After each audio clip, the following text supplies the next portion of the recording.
हिंदवी स्वराज्याचे सरसंस्थापक छत्रपती शिवरायांना मानाचा मुजरा करतो। भारतीय राज्यघटनेचे शिल्पकार भारतरत्न डॉक्टर बाबासाहेब आंबेडकर यांना मानवंदना अर्पित करतो। आमचे नेते आणि मार्गदर्शक स्वर्गीय गोपीनाथरावजी मुंडे साहेब यांना देखील या ठिकाणी वंदना अर्पित करतो। आणि नुकतंच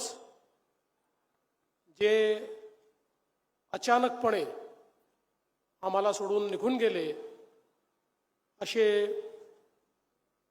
आमचे उपमुख्यमंत्री आणि महाराष्ट्रातलं शेती आणि मातीमध्ये रमणारं एक उमद नेतृत्व अजितदादा पवार यांना देखील श्रद्धांजली अर्पण करतो।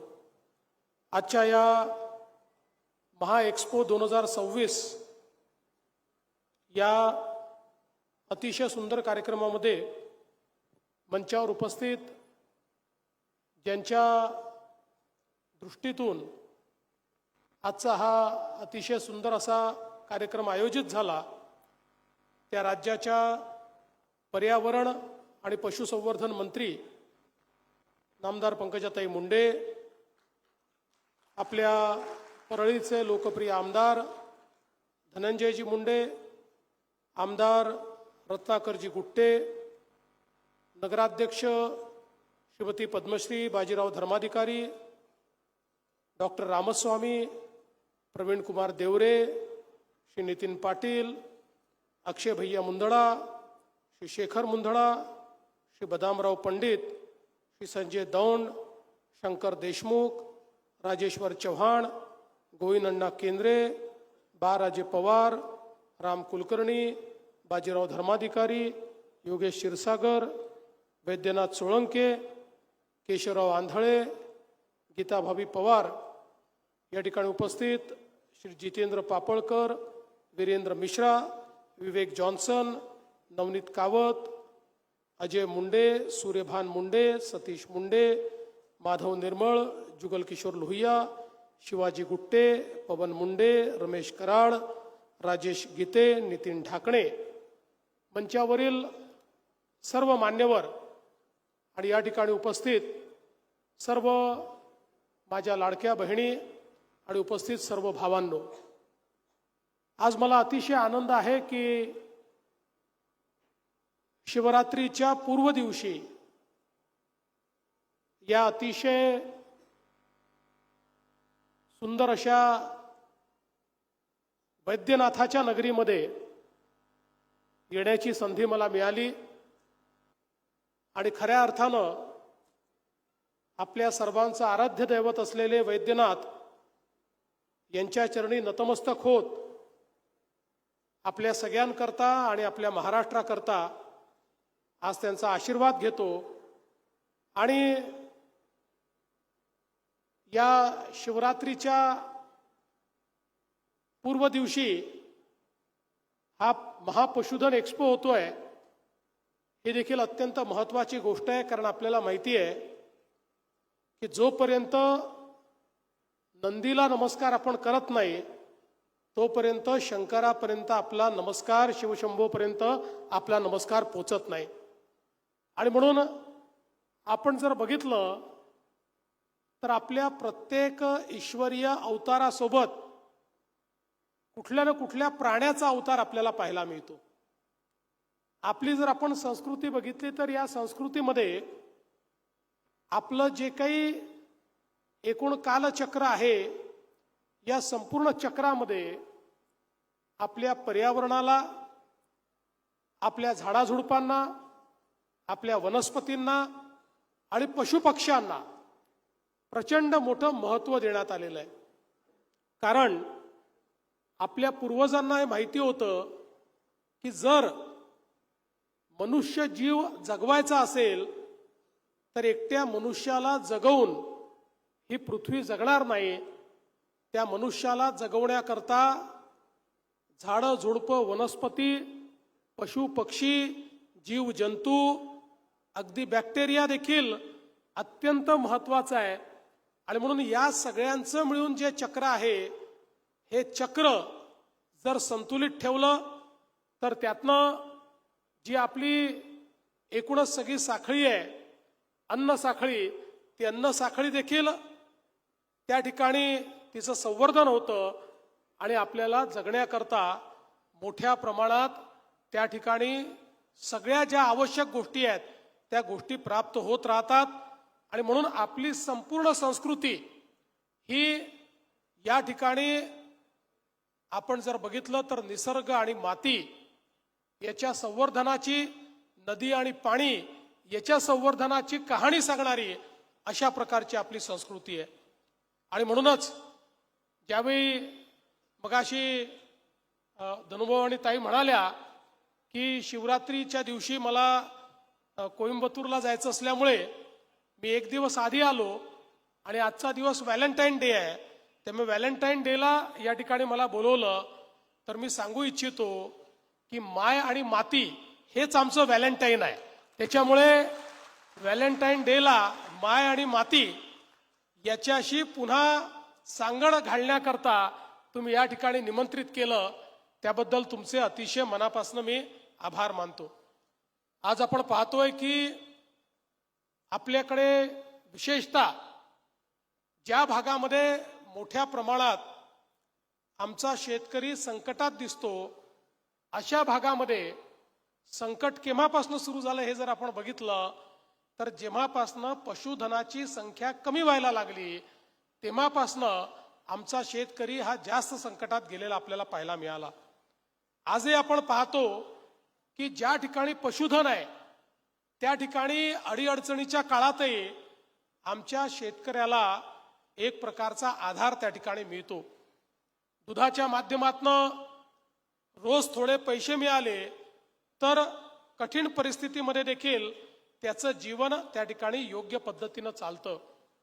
पण आपल्याला कल्पना आहे की पूर्वीच्या काळी आपण आपल्याला आवश्यक ते अन्नधान्य घ्यायचो, त्यानंतर हळूहळू कॅश क्रॉपकडे गेलो आणि विशेषतः आपण कापूस आणि सोयाबीनवर गेल्यानंतर आणि हळूहळू आमच्या शेतकऱ्यांची जी काही शेती आहे ती लहान होत गेल्यानंतर, त्याचं विभाजन होत गेल्यानंतर एक वैरणाचा मोठा प्रश्न हा निर्माण झालेला आपल्याला पाहायला मिळाला. आणि हळूहळू आपल्या शेतीतलं वैरण हे आपल्याला मिळत नाही अशी अवस्था आली आणि त्यातनं कुठेतरी पशुधन जे आपलं आहे हे पशुधन हे कमी व्हायला लागलं आणि त्याचा सगळाच परिणाम आपल्या एकूणच शेतीवर झालेला आपण बघितला. आज आपण बघा हळूहळू अशी अवस्था येते की ज्यामध्ये आता ट्रॅक्टरच्या उपयोगामुळे बैल हा हळूहळू कमी उपयोगाचा व्हायला लागलाय. किंबहुना आता बैलगाडा शर्यतीतच बैलाचा उपयोग हा मोठ्या प्रमाणात होतोय. बाकी उपयोग फार छोटा शेतकरी जो आहे तो अधिक करतोय. बाकी सगळं यांत्रिकीकरण चाललेलं आहे आणि म्हणून त्यातनं वेगवेगळ्या प्रकारच्या गोष्टी या ठिकाणी निर्माण होत आहेत. पण आज आवश्यकता ही आहे की पुन्हा एकदा आमच्या शेतीमध्ये आमचं जे पशुधन आहे या पशुधनाचं संवर्धन झालं पाहिजे. विशेषतः आमची गाय, हिला आम्ही ईश्वराचा दर्जा याकरता दिलाय, आईचा दर्जा याकरता दिलाय की ज्या प्रकारे आपल्या सृष्टीमध्ये जन्म देऊन आपली आई आपल्याला मोठं करते, तसंच आपण जर गोमातेचं जीवन बघितलं तर जन्मापासून मृत्यूपर्यंत आमची गोमाता आमची सेवाच करत राहते. आणि आज आपल्याला कल्पना आहे की या गोमातेला आपण राज्यमातेचा दर्जा दिला आणि आपण गोविकास आयोग या ठिकाणी तयार केला. याचं कारण हळूहळू पारंपरिक गोमातेच्या जन्मापासून तर मृत्यूपर्यंत तिचे जे काही उपयोग आहेत हे सगळे उपयोग आम्ही विसरलो आणि त्यामुळे भाकड जनावर झालं की आम्हाला ते जड वाटायला लागलं आणि त्यातनंही प्रत्येक पशुगणनेमध्ये गायींची संख्या, जनावरांची संख्या ही कमी कमी होताना आपल्याला पाहायला मिळाली. पण आज आपल्याला कल्पना आहे की इतक्या मोठ्या प्रमाणात वेगवेगळ्या प्रकारचे प्रयोग सुरू झाले आणि आता तर गोमूत्र आणि गाईचं शेण यापासून इतक्या वेगवेगळ्या प्रकारच्या वस्तू आता तयार व्हायला लागल्या अलीकडच्या काळामध्ये तर मोठी मोठी लोक आपल्या घरामध्ये शेणापासून तयार केलेला पेंट लावतात, कारण त्याचे वेगवेगळे फायदे हे देखील लोकांना लक्षात आले. आज वेगवेगळे अनुसंधान करून ज्या प्रकारे वेगवेगळ्या प्रकारच्या औषधी या सगळ्या गोष्टींपासून तयार होत आहेत, त्या देखील मला असं वाटतं की एक नवीन अशा प्रकारची व्हॅल्यू चेन या माध्यमातून तयार होते. पण त्यासोबत सगळ्यात महत्त्वाचं जर काही असेल तर आपले महाराष्ट्राचे राज्यपाल महोदय ज्या नैसर्गिक शेतीचा उल्लेख करतात, त्या नैसर्गिक शेतीमध्ये आमच्या गोमातेचं या ठिकाणी अत्यंत मोठं महत्त्व आहे. आज आपल्याला कल्पना आहे, रासायनिक खतांमुळे एकीकडे शेतीची उत्पादकता कमी व्हायला लागली आहे, आमची उर्वरा क्षमता कमी व्हायला लागलेली आहे, आमची जमीन ही बंजर व्हायला लागलेली आहे आणि हळूहळू आमची अवस्था अशी आहे की ज्या प्रकारे शेतीमध्ये आम्हाला खर्च करावा लागतो त्या तुलनेनं उत्पादकता नाही, त्यामुळे त्या तुलनेनं शेतमालाला भाव नाही आणि त्यातून कुठल्या तरी दुष्टचक्रामध्ये आमचा शेतकरी अडकलेला दिसतो. पण आज ज्या प्रकारे जीवामृताचे प्रयोग, शेण असेल, गूळ असेल, अशा वेगवेगळ्या गोष्टी घालून जे प्रयोग तयार झाले, आज ते प्रयोग इतके यशस्वी होत आहेत की 100% रासायन रहित अशा प्रकारची शेती, आणि ज्या शेतीमध्ये पहिल्याच वर्षी आपली उत्पादकता वाढू शकते अशा प्रकारची नैसर्गिक शेती आता त्या ठिकाणी सुरू झालेली आहे. ज्यांनी प्रयोग केले त्यांचे प्रयोग यशस्वी झालेले आहेत आणि या सगळ्या चेनमध्ये खऱ्या अर्थानं आमचं जे गोधन आहे, आमची जी गोमाता आहे, त्या गोमातेचं एक महत्वाचं या ठिकाणी शेण असेल, गोमूत्र असेल, याचा एक अत्यंत महत्वाचा उपयोग या माध्यमातून होतोय.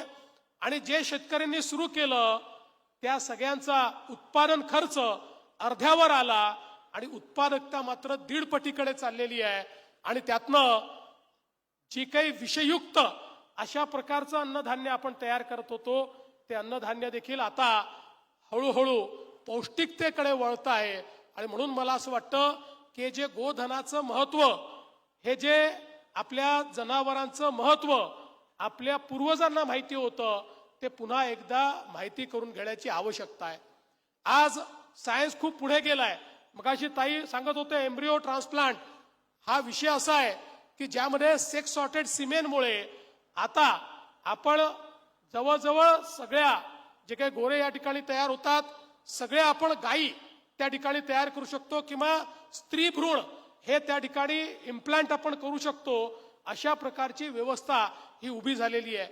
आणि आपल्याला माहिती आहे की पुन्हा एकदा विशेषतः आपल्या ज्या देशी गायी आहेत, गीर असेल, साहिवाल असेल किंवा अगदी आपल्याकडच्या देवणी असेल, गवळव असेल, या ज्या सगळ्या देशी गायी आहेत, आता या देशी गायींचं महत्व हे पुन्हा एकदा समजायला लागलं. आज जो आपण विदर्भ मराठवाडा चा एक करार हा मदर्स डेअरी सोबत केला, मागच्या काळात ज्यावेळेस हा करार आपण सुरू केला आणि या कराराच्या अंतर्गत ज्यावेळी आपण मदर्स डेअरीच्या माध्यमातून दूध घेणं सुरू केलं, मला सचिव महोदय आपल्याला सांगायचं आहे की आमच्या वर्धा जिल्ह्यामध्ये ज्या गवळव गायी आहेत त्यांच्या दुधाला 40 रुपये 45 रुपयापर्यंत किंमत आली. इतकं फॅट पर्सेंटेज त्या ठिकाणी त्याच्यामध्ये चांगल्या पद्धतीचं होतं. आणि म्हणून आज या सगळ्या गोष्टी आता आपल्याला उपलब्ध आहेत. आणि त्यासोबत मोठ्या प्रमाणात वैरण विकास हा कार्यक्रम पुढच्या काळामध्ये आपल्याला हातामध्ये घ्यायचा आहे. आता या ठिकाणी काही सायलो तयार करणाऱ्या मशीन्स देखील आपण बघितल्या.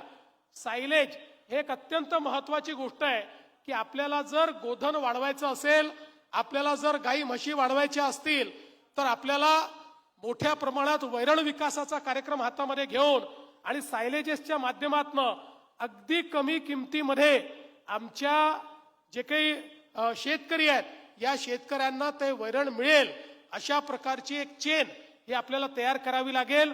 आणि म्हणून आता जे कार्यक्रम आपण हातामध्ये घेतले आहेत, या कार्यक्रमामध्ये विशेष भर शेतकऱ्यांना त्या ठिकाणी मदत करून, वैरण विकासाकरता प्रोत्साहित करून आणि त्यांचं सगळं जे काही ते तयार करतील ते पूर्ण वैरण हे विकत घेऊन आणि त्याची एक सप्लाय चेन तयार करणं, अशा पद्धतीनं पुढच्या काळामध्ये आपल्याला काम करायचं आहे.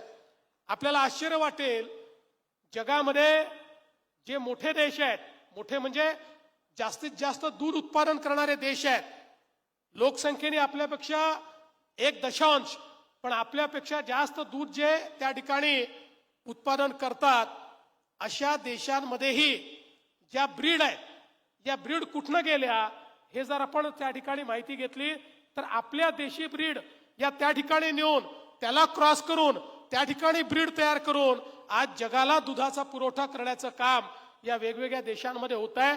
त्यामुळे मला असं वाटतं की आपल्याला देखील पुढच्या काळामध्ये हेच काम या ठिकाणी करावं लागेल आणि त्यासोबत आपली उत्पादकता ही देखील वाढवावी लागेल. आज आपण बघितलं तर पंजाबमधली देशी गाय ही जवळपास 9.5 ते 10 लिटर दूध देते आणि आपल्याकडे ती 2.5 लिटर दूध देते.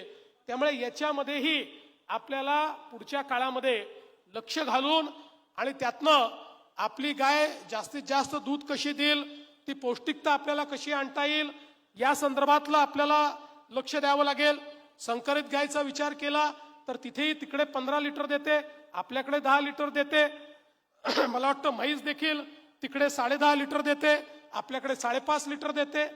तर या सगळ्या गोष्टींमध्ये आपल्याला लक्ष घालून आणि या सगळ्या गोष्टींमध्ये आपल्याला कशा पद्धतीनं चांगलं काम करता येईल याचा प्रयत्न येत्या काळामध्ये करायचा आहे. मगाशी पंकजाताईंनी सांगितली गोष्ट खरी आहे की आता आपण विशेषतः पशुसंवर्धन विभागामध्ये नवीन प्रयोग आणि अनेक प्रयोग करण्याचं ठरवलेलं आहे. आज शेती आणि शेतीपूरक उद्योग या क्षेत्रामध्ये जर आपल्याला उत्तम रोजगार निर्मिती करायची असेल, आजची जी आपली रोजगार निर्मिती आहे ती उत्तम नाही आहे, जेमतेम आहे. उत्तम रोजगार निर्मिती करायची असेल तर हे जेवढे जोडधंदे आहेत, कुक्कुटपालन असेल, शेळीपालन असेल, गोपालन असेल आणि यासोबत मत्स्यपालन असेल, मत्स्य व्यवसाय असेल, अशा ज्या वेगवेगळे व्यवसाय आहेत, या सगळ्या व्यवसायांना आपल्याला चांगल्या पद्धतीनं त्या ठिकाणी करावं लागेल. आणि हे वर्ष तर युनायटेड नेशन्सनी महिला शेतकरी वर्ष म्हणून या ठिकाणी ठरवलेलं वर्ष आहे. त्यामुळे आमच्या महिला शेतकरी, महिला गोपालक, महिला कुक्कुटपालक, महिला शेळीपालक अशा प्रकारे एक मोठा कार्यक्रम ताई आपल्याला हातामध्ये घ्यायचा आहे. आणि म्हणून मी तुम्हाला आजच आश्वस्त करतो की तुमच्या विभागातर्फे जेवढ्या योजना तयार होतील त्या सगळ्या योजनांना बजेटमध्ये निधी उपलब्ध करून देण्याचं काम हे आम्ही या ठिकाणी निश्चितपणे करू आणि त्या माध्यमातून खऱ्या अर्थानं या क्षेत्राला पुढे नेण्याचं काम करू. खरं तर आता विशेष लक्ष आपण या क्षेत्राकडे दिलंय आणि आपला प्रयत्न आहे की आपल्या हे क्षेत्र आज 7 ते 8% किंवा बाकी काळामध्ये तर 4 ते 5% एवढ्या विकास दरानंच केवळ विकसित होतं.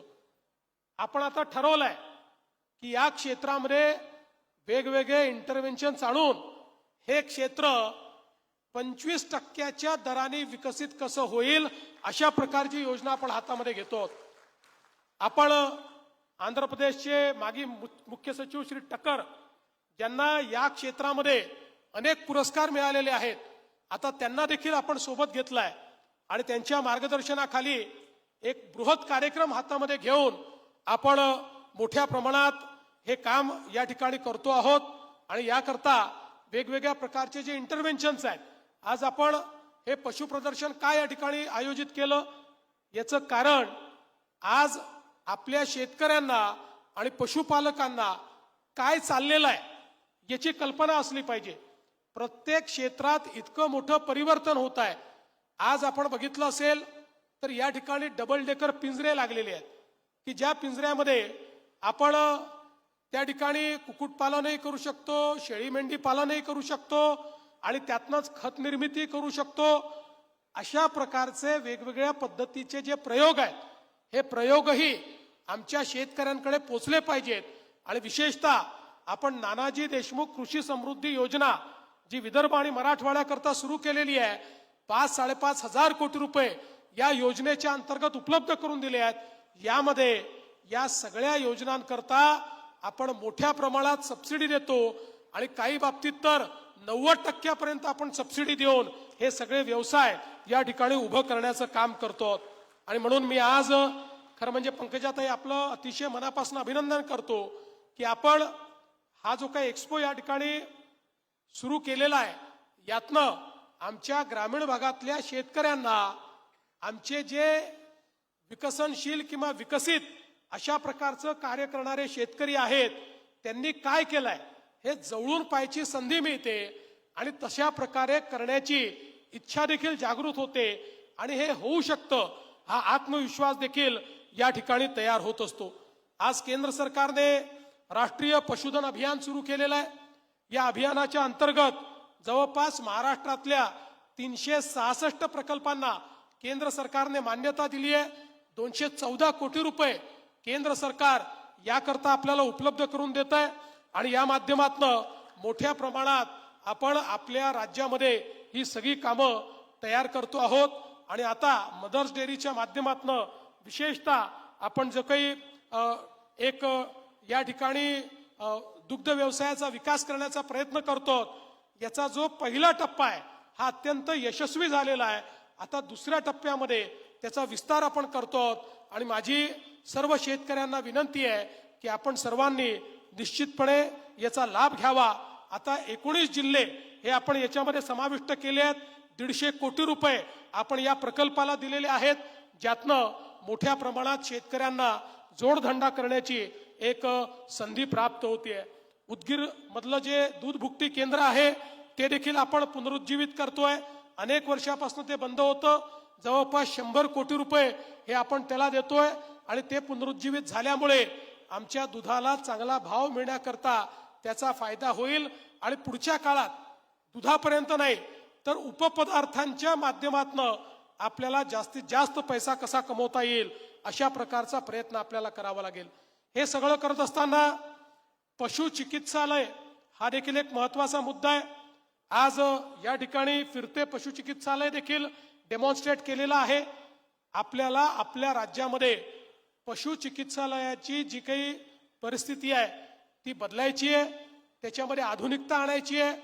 त्याच्यामध्ये वेगवेगळ्या प्रकारे आता ज्या उपचार पद्धती सुरू झालेल्या आहेत त्या उपचार पद्धती आपल्याला आणायच्या आहेत आणि विशेषतः आपण काही नवीन कॉलेजेसला देखील मान्यता दिली आहे.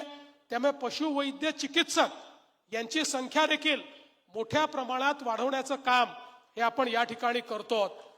लंपी सारखा आजार जो आल्यानंतर आपली अशी अवस्था होते की आपलं पशुधन हे पटापट त्या ठिकाणी मरायला लागतं, बळी पडतं आणि मग आपण त्याची लस ही शोधायला लागतो.